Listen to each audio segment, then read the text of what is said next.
Imagine a winter town buried deep in the mountains where silence falls heavier than snow.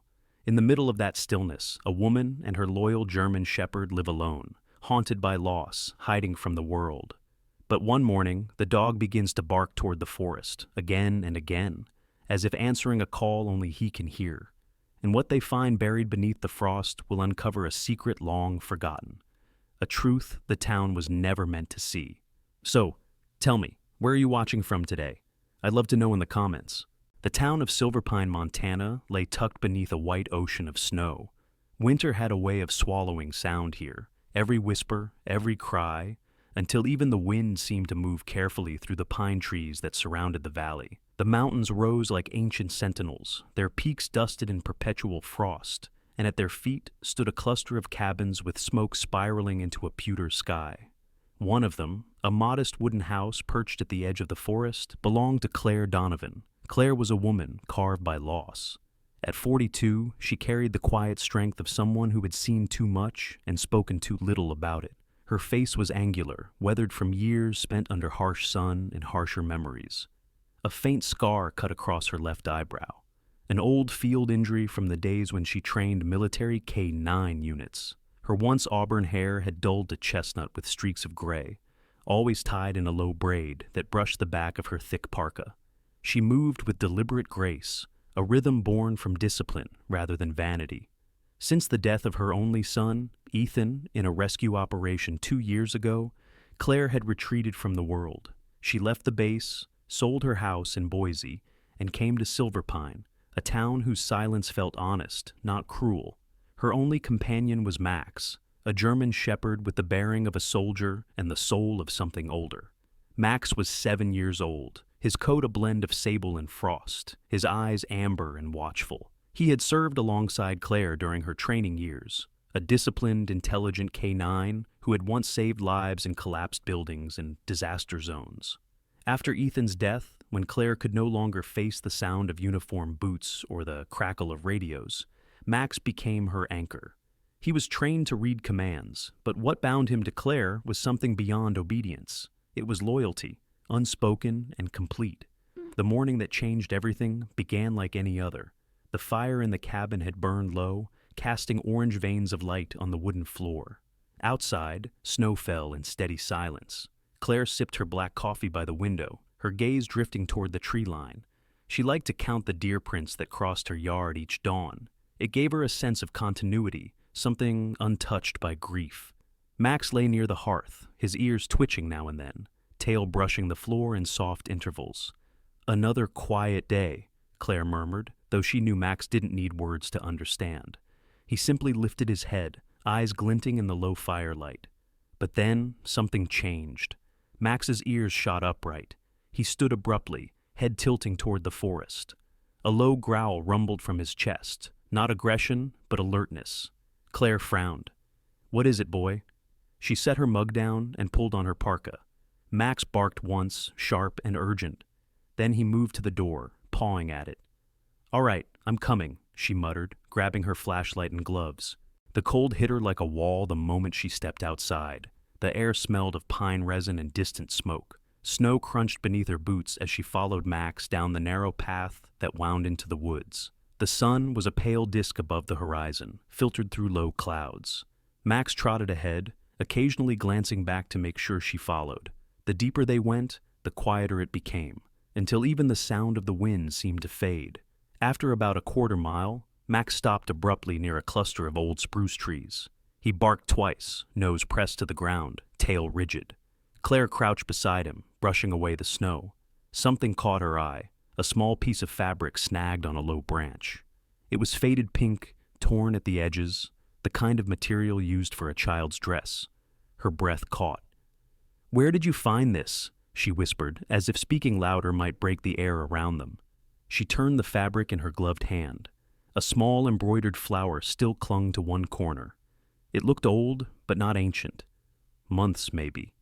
Max whined softly, nose tracing a line from the fabric to a nearby rock.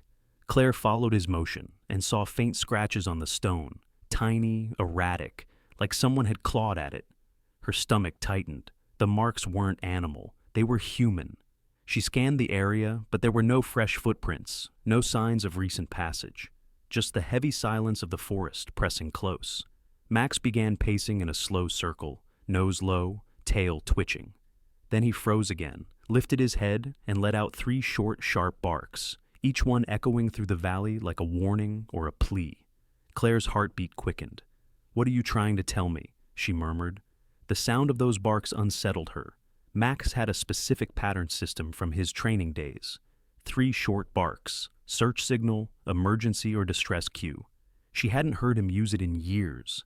For a long moment she stood still, staring at the jagged tree line where the forest rose into mist. The wind shifted, carrying with it a scent she couldn't quite place, something metallic like old blood or rusted metal. She looked back toward the cabin, barely visible through the snow haze, and then at Max, who stood waiting, gaze fixed on the woods ahead. "All right," she whispered, voice trembling. "Let's see what you found." They moved slowly along the edge of the ridge, the snow deepening around their boots. The forest seemed alive with unspoken things. The groan of old branches, the creak of ice beneath bark. Claire marked the spot with her flashlight beam, then knelt to take a photograph with her phone. The matted piece of fabric fluttered in the breeze, a fragile echo of something that once belonged to laughter. She tucked it carefully into her coat pocket, her mind already piecing through memories of missing persons bulletins she'd seen tacked to the wall at Silverpine's general store. 2 little girls. Parker, Ike's sisters, lost 18 months ago? The case had gone cold like the ground they stood on. She swallowed hard. "Max," she said softly, "we might have just stumbled onto something that was never meant to be found." Max pressed against her leg, as if understanding the weight in her tone. Snowflakes caught in his fur, glistening under the weak daylight. Claire looked back once more at the forest, so vast, so indifferent, and then turned toward home. The wind carried a faint sound, like a sigh through the trees. She told herself it was nothing, just the woods breathing. But Max paused at the threshold of the clearing, ears raised high, eyes fixed on the dark canopy above. He barked again, 3 short bursts, each one sharper, more insistent. The echoes bounced between the frozen trunks, spreading outward until they vanished into the white distance. Claire shivered. Somewhere deep within Silverpine Forest, something had heard that call. The morning sun over Silverpine was thin and reluctant. Like it, too, was afraid to wake the town. Frost clung to the windows of the sheriff's office, turning the words Silverpine County Law Enforcement into ghostly letters. Inside, the air smelled of stale coffee, dust, and the faint trace of wood smoke. Sheriff Dean Holloway sat behind his oak desk, his broad frame filling the chair like a man born to occupy space. He was in his early 50s, a mountain of a man with a square jaw and thinning blonde hair. Years of authority had hardened him. His eyes, pale gray and tired, scanned every person as if measuring their usefulness before their humanity. He was respected by most, feared by some, and trusted by few who knew him too well. The silver star pinned to his chest gleamed under the yellow light. Claire Donovan stood across from him, the pink scrap of fabric resting on a folded napkin between them. She had changed since her K-9 days. Her stance was still firm, but her voice carried a restraint that came from grief and time. Max sat by her heel, his tail motionless, gaze fixed on the sheriff like a quiet sentinel. "I found it yesterday morning," Claire said, her tone steady but cold. "Behind my cabin, near the Old North Trail, there were marks on the rock, human, not animal." Dean sighed, leaned back, and laced his fingers behind his head. "Ms. Donovan, I appreciate your concern, but you're talking about a case that was closed over a year ago. Those Parker girls were never found," Claire cut in. "Their bodies weren't recovered, no footprints leading away from the site. You call that closed?" Dean's eyes narrowed slightly. "We searched for 3 months, every inch of those woods. We had dogs, drones, even volunteers from 3 counties. You of all people know how wilderness can swallow things. Sometimes," he paused, his voice softening just enough to sound rehearsed, "sometimes we don't get the ending we want." Claire studied him, the set of his shoulders, the calm surface of his voice. It all felt too polished, too distant. "Maybe," she said, "but something tells me this isn't over." Dean exhaled, long and slow, then tapped the edge of the napkin. "Could be anything, Claire. A lost toy, a stray camper, even a local kid playing around. The winter does strange things to evidence. Strange things don't make scratch marks like that, she replied. He smiled faintly, though it didn't reach his eyes. You've been out there alone too long. It can make the mind see patterns where there aren't any. Max let out a low growl, deep and steady. Claire's gaze didn't waver. I'm not seeing patterns, she said. I'm seeing clues, and I think you're ignoring them. Dean's smile faded. He leaned forward, elbows on the desk, his voice dropping an octave.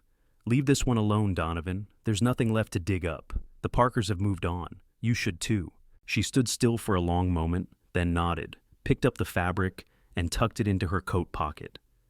Maybe you're right, she said softly, though her eyes said otherwise. As she turned to leave, Dean's voice followed her. Claire, she paused at the doorway. You start chasing ghosts out there. You might end up lost like them. She didn't answer, just pushed open the door and stepped back into the cold. The sunlight outside was blinding after the dim office.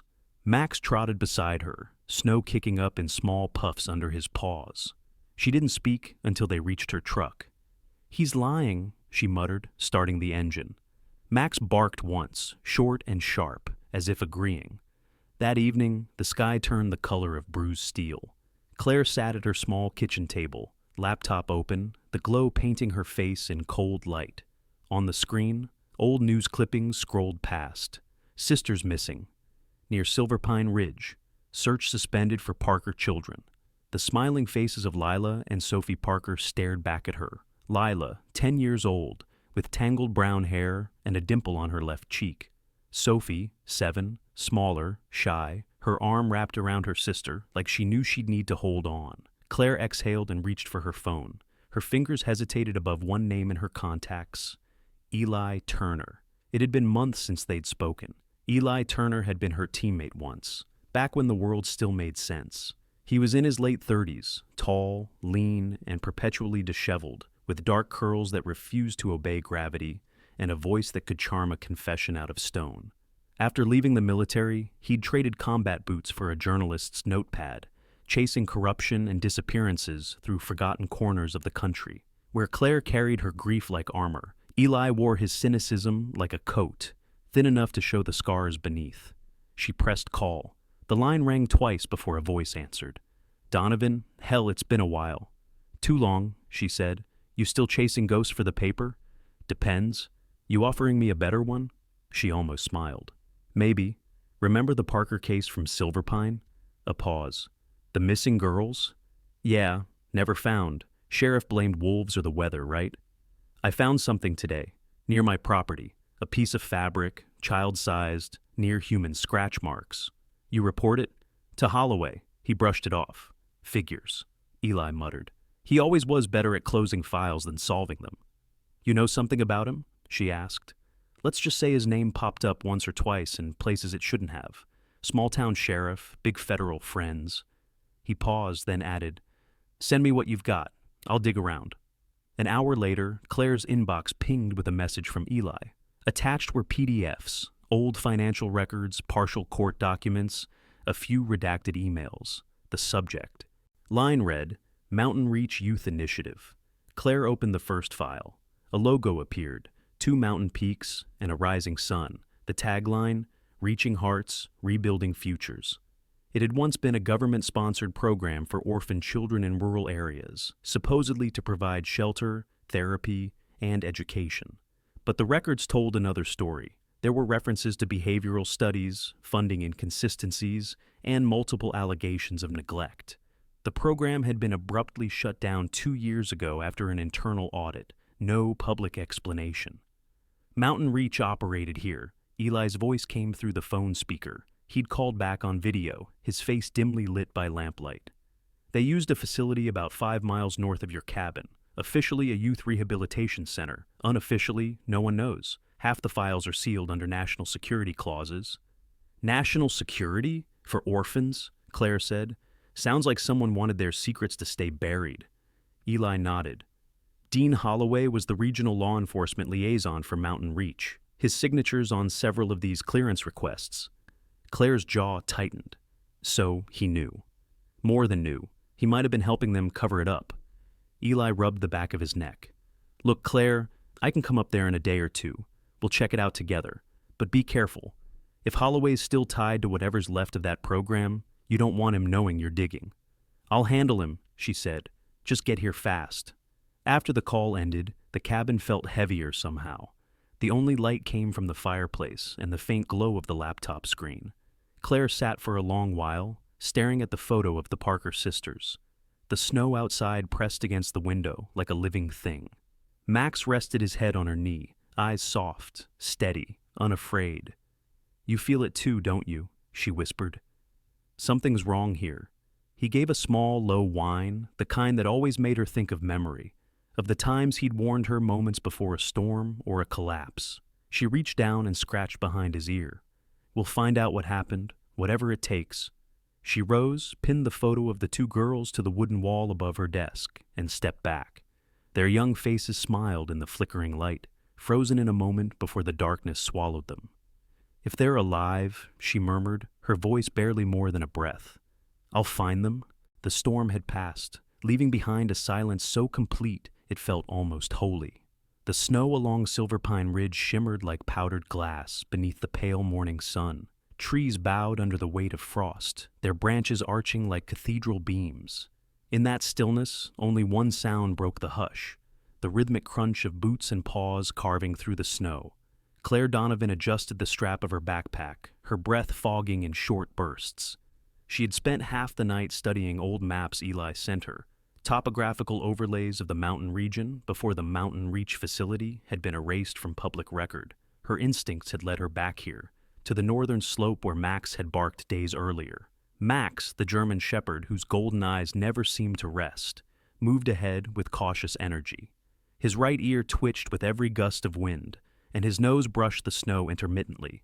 There was purpose in every step, a quiet understanding that they weren't just walking, they were hunting.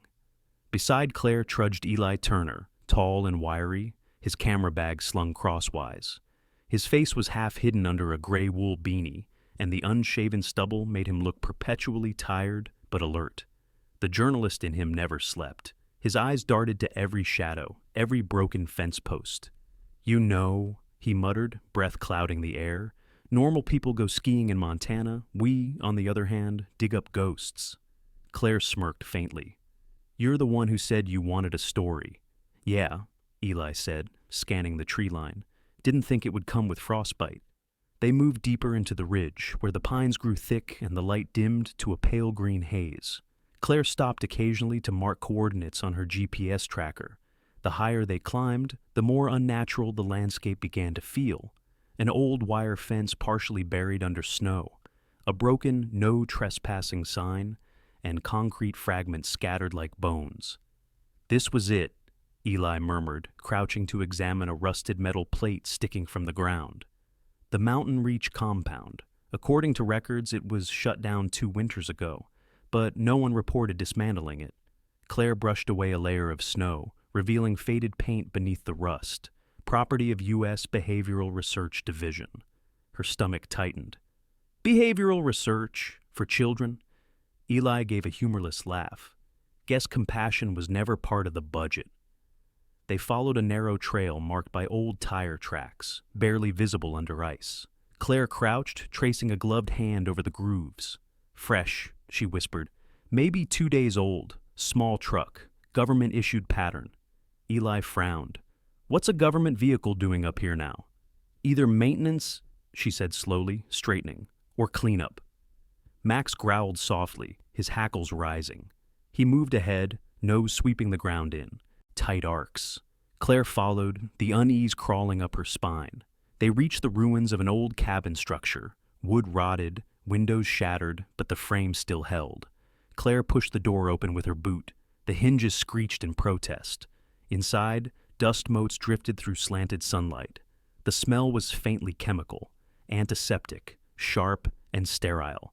It wasn't a home. It was a clinic. Steel tables lined the walls, covered in rusted restraints.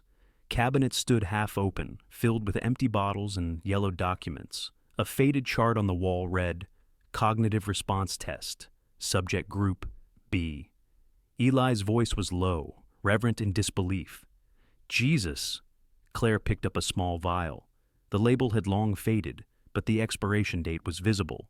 6 months ago. Someone's been here recently, she said. Eli pulled out his camera, snapping photos in quick succession. You think Dean knows this still exists? Dean knows everything that happens on this mountain, Claire said, her voice flat. In one corner of the room, Max began scratching at a pile of debris. Claire moved closer, brushing away loose boards. Beneath them, she found a partially burned file folder. Most of it had turned to ash, but one sheet survived. Its top half scorched, the bottom legible enough to read, Subject L, female, 10YO. Behavioral assessment. Response to isolation, compliant. Response to sensory deprivation, resistant. Recommendation, extended observation. Eli crouched beside her, the paper trembling slightly in his gloved hands. 10 years old, he murmured. That would make her... Lila Parker, Claire finished. The wind howled through the broken walls, cold and sharp as a blade. For a long time, neither spoke. The air seemed to thicken with everything left unsaid, the horror of children used as test subjects, the betrayal hidden under charity banners. Eli finally broke the silence. We need to get this to someone. FBI, media. Claire shook her head. Not yet. If Dean's still involved, he'll bury it before it sees daylight. We need more proof. Max suddenly barked, short, sharp, urgent. He ran toward the far end of the cabin, pawing at a door half buried under fallen beams. Claire grabbed a flashlight and crouched beside him. She cleared the debris, revealing a narrow stairwell leading underground. The air that drifted out was heavy and stale, tinged with mold and something older, something human. Basement? Eli asked. Shelter, Claire replied. Or containment. They descended carefully, the stairs groaning beneath their weight. The flashlight beams swept across the walls, flaking paint, a few child-sized handprints smeared faintly in dirt. At the bottom stood a locked steel door with a small observation window shattered inward. Claire peered through the jagged glass. The beam of her light caught movement, a faint reflection, something metallic glinting. Inside, she forced the door open with her shoulder. It gave way after a loud crack. The room was small and sterile, with a metal cot, overturned chair, and a single chain bolted to the floor. A rusted food tray lay in the corner. The silence was unbearable. Eli whispered, "This place was never about helping kids." Claire picked up a thin silver chain lying near the wall. A charm dangled from it, a butterfly, scratched but still intact. She turned it over. On the back was engraved one word, Lila. Her chest tightened. "She was here," she said. "Recently enough for this to still shine?" Eli's expression darkened. "Then maybe she's still alive." Before Claire could answer, Max barked twice, the signal for movement detected. He stood near a crack between two stone slabs, his nose pressed against the cold ground. A faint draft whistled through it. Claire knelt, pressing her ear close. For a moment, she heard nothing. Then, so faint she almost doubted it, came a sound, a breath, a whisper. Eli froze. "Tell me you heard that." Claire's pulse quickened. "Max," she whispered, "mark it." The dog barked twice again, his tail low but steady, eyes fixed on the dark fissure in the wall. Claire exhaled shakily. "Someone's down there." They exchanged a look, fear, disbelief, and grim resolve woven into one. Eli straightened, pulling out his flashlight. "If this leads where I think it does, we're not walking out of here unnoticed." Claire pocketed the silver charm, her voice steady despite the tremor underneath. "Then we don't walk. We crawl, climb, whatever it takes."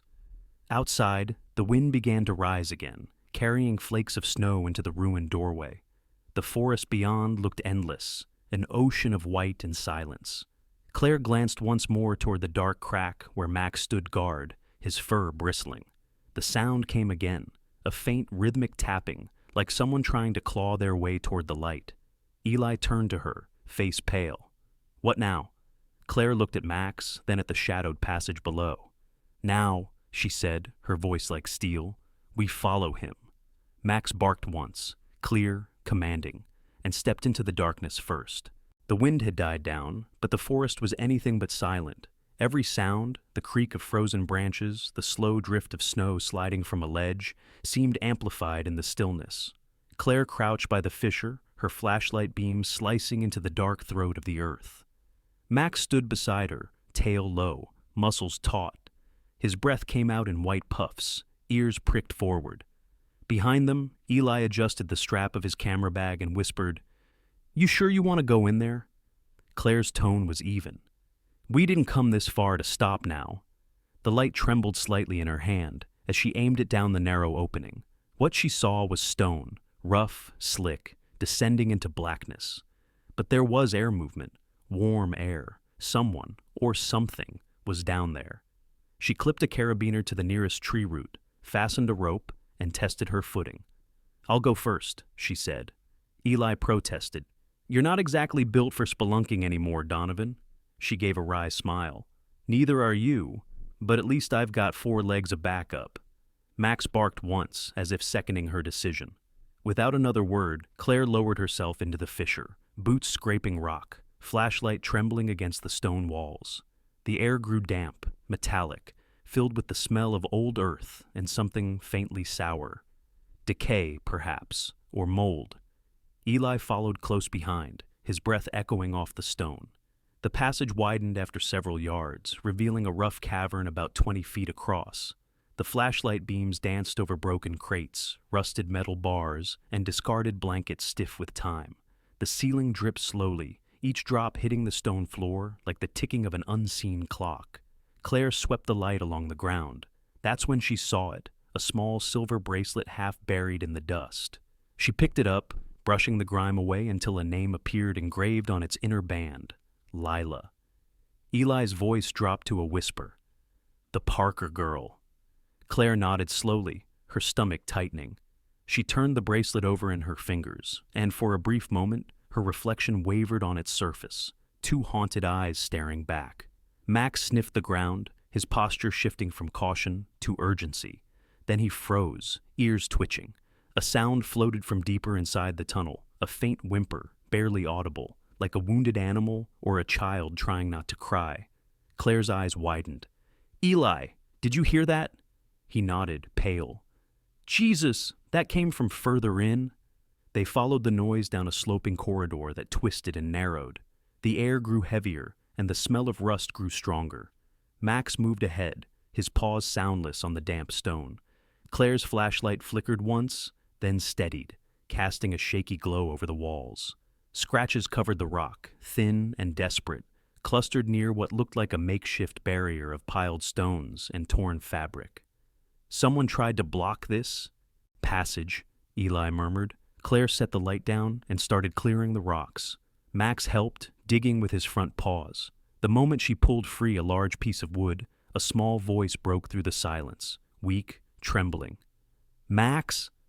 The world seemed to stop. Claire froze, heart hammering. The voice came again, clearer this time. "Max!"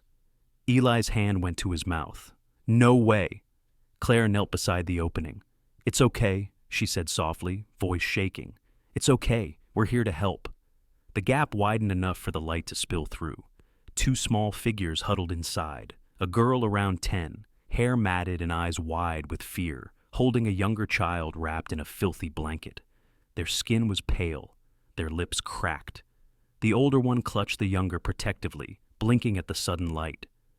"I'm Claire," she said gently. "This is Eli, and this," she motioned to the shepherd beside her, "is Max." The older girl blinked again, disbelief flickering across her face. "Max, you came back." Max whined softly and crawled forward, tail low, nose brushing her arm. The girl reached out weakly, fingers trembling as they met his fur. Tears welled in her eyes. "I told Sophie you'd find us," she whispered. Claire's throat tightened. "You're Lila Parker, right? And this is your sister?" The girl nodded faintly. "Sophie, she's tired." Claire checked the younger girl, unconscious but breathing. "They're alive," she whispered. Relief flooded her, but it was chased quickly by a deeper dread. "How long have you been down here?" Lila shook her head. "I don't know. Days. Weeks. He said he'd come back." Who? Eli asked softly. The man, Lila murmured. He wore a police uniform. He brought food sometimes. He said we had to stay quiet, that the bad men were looking for us, but he stopped coming. Eli and Claire exchanged a look, the kind that said everything without words. Dean Holloway. Claire exhaled shakily. We're getting you out of here, both of you. Eli unclipped his jacket and wrapped it around Sophie. Her pulse is weak but steady. We need to move fast. Max circled them once, then trotted to the tunnel entrance, barking twice, the signal for safe route identified. Claire smiled faintly. Good boy. They made their way back up the slope, Claire carrying Sophie while Eli supported Lila. The narrow passage seemed longer this time, every sound magnified, their breathing, the scrape of boots, the drip of melting ice. When they reached the main cavern, Claire paused, setting Sophie down gently on a blanket. Lila, she said softly, kneeling beside her. That man, the one who brought you food, did he ever tell you his name? The girl frowned, trying to remember. He said, he was a friend of my daddy's. He had gray hair, a scar on his hand. He said we had to trust him. She hesitated. His name was Dean. Eli's hands clenched into fists. Son of a... Claire cut him off. Not now. We get them out first. They began their ascent carefully, using the rope as leverage. Max went ahead, testing each foothold. Snow swirled into the fissure from above, and the pale light grew stronger as they climbed. When they finally emerged, the forest greeted them like a cathedral of white silence. Claire laid Sophie gently on a thermal blanket, covering her with Eli's coat. Lila sat beside her sister, stroking her hair. She hasn't spoken in days, she whispered. She will, Claire said softly. You're safe now? Eli knelt beside her, snapping a few photos of the site. We'll need proof, he muttered. Otherwise, Holloway will call this trespassing. Claire didn't answer. Her attention was fixed on the dark trees ahead. Somewhere out there, the man responsible still walked free, and now she knew exactly what he'd done. Max stood guard near the edge of the ridge, his gaze unwavering. The snow had started again, thick flakes spiraling through the air like ashes. For a moment, Claire simply stood there, watching Lila wrap her arms around her sister, watching the dog sit watch over them all. We're taking them home, she said finally. Eli glanced at her. You think Holloway will let that happen? Claire's expression hardened. He doesn't have to. A long silence passed between them, heavy with the knowledge of what came next. The mountain was still, but beneath that quiet lay a heartbeat, the echo of everything they had uncovered. Lila looked up at Claire, her small voice trembling. Are we really going home? Claire smiled faintly, brushing a strand of hair from the girl's face. Yes, sweetheart, we are. Max barked once, low and clear, the sound cutting through the snowfall like a promise. His amber eyes caught the faint light of the sun breaking through the clouds, glowing like embers against the white. Claire glanced toward the trees, her voice barely more than a whisper. Let's get them out before the storm turns. As they began their slow trek back toward the cabin, the forest closed around them, silent but watchful. Somewhere far behind, the dark mouth of the cave gaped open, releasing one last echo, like a sigh, or perhaps a voice whispering its final plea to be heard. And in that frozen wilderness, beneath the veil of snow and time, justice had just taken its first breath. The snow had begun to fall again, thick and relentless, erasing the footprints almost as soon as they were made. The sky above Silverpine was the color of lead, and the wind carried a low hum, the kind that warned of something approaching, something alive. Claire moved quickly, Sophie wrapped in her coat, her breath sharp and shallow. Eli carried Lila close behind, his jaw tight, eyes scanning every shadow between the trees. Max stayed ahead, a dark streak cutting through the white, his ears flicking back every few seconds as if measuring the distance of unseen footsteps. They had been walking for less than an hour since leaving the cave when Max stopped dead, nose to the ground. A low growl rose from his throat. Claire froze. What is it, boy? She whispered. Max lifted his head, eyes fixed toward the ridge. Then came the sound. Engines. At first faint, then growing louder, heavier, tires crushing snow. Claire's pulse spiked. Down, she hissed. They ducked behind a fallen pine trunk, just as two black SUVs rolled into view between the trees. their headlights slicing through the snowstorm like white knives. Dean Holloway stepped out of the first vehicle, his heavy boots sinking into the snow. He was dressed in a dark winter coat, badge glinting under the weak daylight, a pistol holstered at his hip. Two men followed him, federal by their look, tactical jackets, mirrored glasses, faces expressionless. Dean's voice cut through the cold. Spread out. Find them before the storm gets worse. Claire's breath caught. So, it was true. He wasn't just covering something up. He was protecting it. Max growled again, low and vibrating like thunder. She pressed a hand to his fur. Not yet, she whispered. Eli leaned close, his breath fogging beside her ear. We can't outrun cars. No, Claire said quietly, but we can outthink them. The forest stretched downhill toward a narrow bridge, an old rope and plank crossing she'd used once while tracking elk. Beyond it, the trail split into three paths. If they could make it across, they could lose them in the storm. We move when I say, Claire murmured. Max leads. Eli nodded grimly.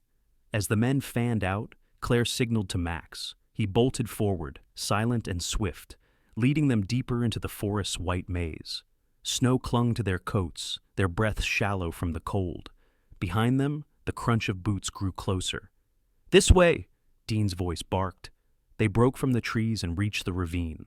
The bridge swayed in the wind. Thin ropes coated in frost, planks half buried under ice. Claire's stomach clenched. One at a time, she said. Go, Eli. He started across, carrying Lila, his boots slipping but holding. Claire followed with Sophie in her arms. Max pressed against her legs. The bridge groaned under their weight. Halfway across, the first gunshot cracked through the storm. The bullet tore into a plank inches from her. Boot. Go, Eli shouted, covering her from the other side. Dean appeared on the ridge, gun drawn, face twisted with rage. You shouldn't have come back, Claire, he yelled. Claire didn't answer. She reached the far end, setting Sophie down gently behind a tree. Stay low, she told Lila. Max turned back, snarling, his body coiled like a spring. Dean's men moved closer, firing again. Bullets splintered wood, echoing across the ravine. One plank gave way entirely, sending shards of ice into the air. Cut the rope, Eli shouted. Claire hesitated. He'll fall. Exactly. Dean was halfway onto the bridge now, gun in hand, eyes locked on her. You think you can hide this, Donovan? He growled. You have no idea what Mountain Reach was for. You think we were monsters, but we were building protection. Discipline. These kids were human beings, she snapped, not experiments. Dean sneered. You, of all people, should understand sacrifice. Didn't your son die for an ideal? For obedience? The words hit her like a slap. For a second, her grip faltered. Max barked sharply, pulling her back to the moment. Dean raised his gun, but Max was already moving. The dog lunged across the broken bridge, slamming into Dean's arm. The shot went wild, echoing into the snowbound trees. Dean staggered, losing balance as the rope strained under his weight. Claire's knife flashed once, slicing through the nearest line. The bridge lurched violently. Dean's eyes widened as the planks beneath him gave way. For a moment, he hung suspended in midair, snow swirling around him. Then he fell, down into the chasm, his shout vanishing into the storm below. Silence followed, broken only by the whipping wind. Max lay on the ground at the edge, whimpering, his left shoulder bleeding where the bullet had grazed him during the chaos. Claire dropped beside him instantly. Easy, boy, she whispered, pressing her scarf to the wound. Blood bloomed against the white fabric, but not deep. Just a surface tear. Max licked her hand weakly. Eli crouched beside them, breathing hard. You cut it close, he said, trying to steady his voice. She didn't look up. He would have killed them. He would have killed all of us. Snow began to fall thicker now, erasing everything. The bridge, the footprints, even the past hour. The two men who'd followed Dean were gone, retreated or swallowed by the storm. Claire stood slowly, wrapping her coat around Max to stop the bleeding. The dog leaned into her touch, exhausted but alive. Can you walk? Eli asked. He'll make it, she said firmly. He always does. They made their way through the forest, moving slower now, every step deliberate. The sky had turned almost black, though it was still afternoon. The storm blurred the world into shapes and shadows. Claire carried Sophie again, while Eli supported Lila, who kept glancing back as if afraid Dean might crawl out of the snow behind them. At last, through the curtain of white, the outline of Claire's cabin appeared, a dark shape glowing faintly from the lanterns she'd left burning that morning. Relief flooded through her, sharp and painful. When they finally stepped onto the porch, she turned, scanning the woods one last time. Only the wind moved now. Dean Holloway was gone, buried beneath the ice he'd built his lies upon. Inside, the fire roared to life, filling the small room with gold light. Eli laid the girls near the hearth, wrapping them in blankets. Max limped to his spot beside the rug, lowering himself carefully, head resting on his paws. Claire knelt beside him, cleaning the wound with steady hands. "You saved them," she whispered. "You saved us all." His tail thumped weakly once. Then he closed his eyes, his breathing slow but strong. Outside, the wind screamed across Silverpine Ridge, erasing the last traces of pursuit. Claire sat against the wall, exhaustion finally catching up to her. Across the room, Lila stirred, whispering, "Is it over?" Claire nodded softly. "Yes, sweetheart, it's over now." But as she stared into the fire, watching the flames dance across the wooden walls, she knew it wasn't truly over. There would be questions, investigations, ghosts of the past rising from the snow. Yet in this small moment, in the warmth of the cabin, the quiet safety of her companions, it was enough. Eli sat opposite her, rubbing his hands near the fire. "You realize what this means, right?" he said. "If Mountain Reach had government backing, this goes deeper than Holloway." Claire met his gaze. "Then we dig deeper. Tomorrow." He nodded, fatigue softening his features. "You always were impossible to stop." A faint smile tugged at her lips. "Takes one to know one." Outside, the storm began to break, the clouds thinning to reveal a sliver of moonlight. Snow sparkled on the windows like shards of glass. Claire looked down at Max, his fur glowing orange in the firelight. For the first time in years, she felt something stir in her chest. Not peace exactly, but purpose. She whispered, almost to herself, "We made it." The dog's tail moved once more in response, and somewhere far below the frozen ridge, the echoes of Dean Holloway's fall faded into silence, buried beneath the snow and the sins of Silverpine. The storm had passed in the night, leaving the world reborn in silence. Morning sunlight poured over the mountains of Silverpine, soft and golden, spilling through the tall pines that glistened beneath a skin of ice. The town below stirred slowly, plumes of smoke rising from chimneys, the faint echo of church bells calling through the valley. It had been 3 weeks since that night in the woods, and yet, for Claire Donovan, time felt as if it had frozen, caught between grief and grace. The FBI had come 2 days after the blizzard cleared, following Eli's recordings and the physical evidence recovered from the Mountain Reach site. News trucks had flooded the town, their satellite dishes turning toward the ridge like hungry vultures. The words illegal experimentation, child endangerment, government cover-up had painted headlines across the nation. For the people of Silverpine, it was a reckoning. For Claire, it was a release. She stood now at the window of her cabin, watching the sunrise filter through the forest. Her reflection in the glass looked older, but lighter somehow. The deep lines at the corners of her eyes, carved by years of loss, seemed softer. She wore a heavy-knit sweater and held a mug of coffee between her palms. Steam rose into the cold air, mingling with the faint hum of the wood stove behind her. Behind her, Max slept near the fire, his body wrapped in a blanket. The wound on his shoulder had healed well. A small patch of shaved fur and a faint scar were all that remained. He stirred occasionally, letting out a low sigh, as if dreaming of the chase through snow and wind. Claire smiled faintly, whispering, "You earned your rest, partner." On the table lay a stack of letters, thank you notes from the town, a few from strangers who had read about the case. There was also a neatly folded newspaper. The headline read, "Federal Task Force Exposes Human Experimentation in Mountain Reach Program. Former Sheriff Dean Holloway confirmed dead. Multiple arrests nationwide." Claire had read the article only once. She didn't need to revisit the pain. She'd seen enough. The important part was that the truth had finally surfaced. The Parker sisters were safe, And the ghosts of that mountain had been given names. The sound of tires crunching over gravel broke her reverie. She turned to see Eli's old Jeep pulling into the drive. The reporter stepped out, his coat dusted with frost, a worn leather bag slung over his shoulder. He looked the same as always, unshaven, restless, but his eyes carried a glint of satisfaction she hadn't seen before. "Morning," he called, stamping snow from his boots. Claire opened the door, letting in the crisp air. "You're up early." "Couldn't sleep. Papers keep calling for interviews."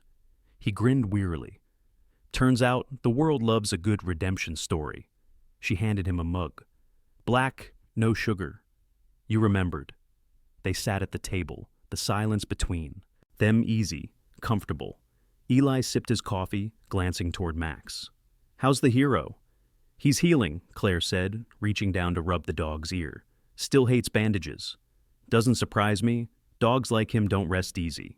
He paused, watching her. "Neither do you." She smiled faintly. "I'm learning." They drank in quiet for a while, the kind of silence born from shared battlefields. Finally, Eli set his mug down. "FBI's closing the Mountain Reach case today. They're naming Holloway as the key conspirator. His network's done." Claire nodded, expression unreadable. "Good. Let the world remember him for what he was." "You could have told them more, about what he said on that bridge, about the military contracts. You didn't." She looked out the window. "Some truths don't need to be shouted. It's enough that the kids are free." Eli studied her for a moment, then nodded. "You're right." He reached into his bag and pulled out an envelope. "Got something for you. Came from Miss Parker." Claire opened it carefully. Inside was a drawing, colored with pencils, slightly uneven, the kind only a child could make. It showed a snowy forest under sunlight, two little girls holding hands beside a large German shepherd. Above them, in bright blue letters, were the words, "He found us." For a long moment, Claire couldn't speak. The fire crackled softly in the silence. Then she traced a finger over the words and smiled, her eyes shining. "She drew Max perfectly," she whispered. "Pretty good likeness," Eli said. "Even got your old parka right." Claire laughed quietly, the sound fragile but real. She said she'd start drawing again once she felt safe. Guess she meant it. Eli leaned back, exhaling. "The Parkers are staying with their grandmother in Oregon, safe, warm, and going to school again. Sophie's talking now, mostly about Max." "He deserves the attention," Claire said. Max lifted his head as if hearing his name, tail thumping twice against the rug before he went back to sleep. Outside, sunlight caught on the snow, scattering light across the clearing. Claire watched the brightness spread through the forest, touching every branch, every scar of the night they had survived. Something deep within her began to ease, like a muscle unclenching after years of strain. Eli rose from his chair, slinging his bag over his shoulder. "I'll be heading out soon. Got another story brewing in Idaho. Nothing this dramatic, I hope." Claire stood with him, offering a faint smile. "You'll find trouble. You always do." He grinned. "And you'll stay here, pretending you're retired. Maybe I'll train dogs again, ones that don't have to run into fire." Eli chuckled. "Somehow, I doubt that'll be enough for you." As he reached the door, Claire called softly, "Eli?" He turned. "Thank you for coming when I called." He gave a half smile, eyes warm. "You'd have done the same for me." When he left, the quiet returned, but it wasn't heavy anymore. It was peaceful, filled with small sounds, the creak of wood, the soft breath of a sleeping dog, the faint wind through the pines. Claire stood a while, watching the trail where Eli's Jeep disappeared beyond the trees. Then she turned back inside, to the warmth, the light, and the simple fact of being alive. Later that afternoon, as the sun dipped low, she took Max outside. The snow glittered beneath their boots, unmarked and perfect. Max limped slightly, still favoring his shoulder, but his tail wagged with easy rhythm. They walked to the edge of the ridge where the forest opened to a view of Silverpine below. Houses small and distant, smoke curling lazily upward. Claire crouched beside him, one hand resting on his thick fur. "You found them," she whispered. "You found yourself, too." Max turned his head, amber eyes catching the fading light, and for a moment she could almost believe he understood every word. The sun slid behind the mountains, painting the sky in bands of gold and crimson. The wind stirred, soft and cold. Claire closed her eyes, breathing deeply, and when she opened them again, she felt something she hadn't in years. Not sorrow, not fear, but gratitude. She whispered into the wind, "You didn't just save them, Max. You saved me." The dog pressed against her side, quiet and still. As the first stars appeared above Silverpine, Claire and Max stood together at the edge of the ridge. The forest below whispered with life again, the echoes of the past fading like footprints under snow. For the first time since losing her son, Claire felt that Dawn didn't just belong to the world, it belonged to her too. And somewhere far away, in a small house in Oregon, a little girl finished her second drawing, two figures walking through the woods beneath a rising sun. She smiled, wrote a single word beneath it, and signed her name, Lila. Sometimes, the greatest miracles are not the ones that shake the earth, but the quiet ones that heal the heart. In this story, Claire and Max remind us that faith often shines brightest in the coldest places, and that God's light can guide us even when the path is buried in snow. In our own lives, no matter how lost we feel, God sends signs and helpers, just as He sent Max to lead Claire toward truth and redemption. If this story touched your heart, please share it with someone who needs a reminder that miracles still happen. Leave a comment, subscribe for more stories of hope, and may God bless everyone watching this. Type Amen in the comments if you believe that His love still finds us, even in the darkest woods.